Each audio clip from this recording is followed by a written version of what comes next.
2022년 지금 시점에 금리가 한국 기준으로 3%까지 올 거라고 예상한 사람은 사실 없었습니다. 한국은행 역사상 최초로 0.5%포인트를 한꺼번에 인상했고, 그리고 지금은 5번째 연속으로 인상이라는 거죠. 그러다 보니까 자산 시장을 누르는 무게가 상당히 높아진 거고요. 대출을 받아서 주택을 구매하신 분들은 이자 비용 부담이 굉장히 어려우실 거고요. 신규 매수 주체가 거의 사라졌다, 이렇게 볼 수가 있습니다. 가격 급락이 나오다 보니까요, 현금 여력이 있으신 분들께서는 급매물을 사고 싶다라는 분들도 꽤 계시는 것 같아요. 환율과 금리가 요동치는 변동폭이 아직은 꽤 크기 때문에 무리해서 주택을 구매하시는 분들에게는 조금 더 기다리자라고 얘기해야 되는 상황인 것 같고요. 집을 사셔야 되는 분들, 이런 분들께서는 천천히 둘러보시면서 가장 좋은 매물을 찾기에는 오히려 좋은 시점일 수도 있습니다. 하지만 투자 목적으로 주택의 가격 측면에서 접근하신다면 당분간 좀 더 하락 영향을 받을 수 있다는 점을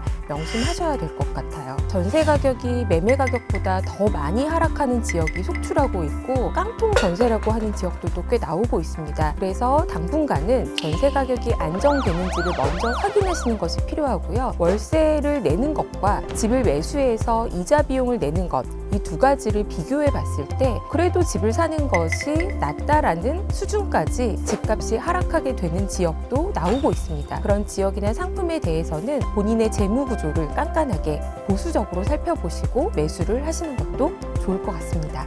미분양이 누적적으로 쌓여가는 지역들이 나오고 있어요. 이런 경우에는 새 아파트가 팔리지 않는데 굳이 오래된 아파트들 잘 살려고 하지 않겠죠. 이런 지역들은 가격 자체가 추가 하락할 가능성이 있고요. 미분양이 발생한다는 것은 전세 가격의 추가 하락 가능성이 있다는 겁니다. 따라서 미분양을 살펴보시는 것은 가격 지표의 참고 삼아 도움이 될 수 있지만, 미분양이 지금 발생했다고 해서 할인 분양을 한다고 해서 덜컥 집을 사시는 것은 상당히 우려가 되는 상황이죠. 왜냐하면 새 아파트가 팔리지 않는 지역은 그만큼 물량 부담이 크다라는 반증일 수도 있기 때문입니다.